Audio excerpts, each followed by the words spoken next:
My dear Vayemoin friends, way over 30 years ago, a friend of mine told me about an interesting experience that he'd had the day before. He was driving on a busy highway and he made a terrible mistake. He cut ahead of a goy who was obviously very provoked by that. And a few minutes later, he looked to his left and he was startled to see that very goy driving a few inches away from him. To say the least, too close for comfort. So he slowed down, and the other person slowed down. He went quicker, and the other person went quicker. So he moved a foot to the right and breathed a sigh of relief. He was startled when he looked to his left and he saw once again he'd moved to the right, and this person had also moved to the right, and once again he was a few inches away.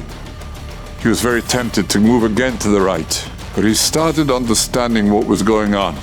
This person was trying to provoke him to keep moving further and further right until he would hit something on the right side and the other person would just take off.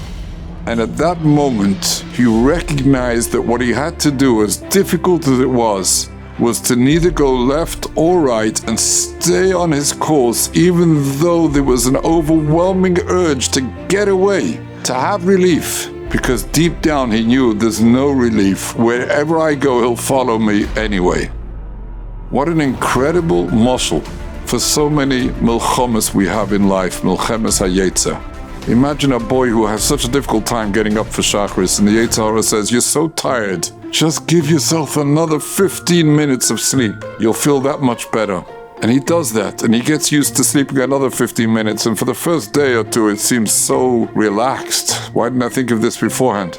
But then once again he's tired, and the Yetzer Hara says, "Why are you struggling so much and fighting with me? Just give me 15 minutes. And so it goes on until the boy is waking up at 11:30 in the morning. He's a mess, he has no chavrusas, and that's when he has to start fighting. And then it's really difficult. Rabbi said, this is Milchemes HaYetzer. All the different Milchemes of the Yetzer, and befrat the Milchama of Vayemoin. We shouldn't be fooled by the Yetzer Hara into thinking that if we just give in, we won't have any Milchama.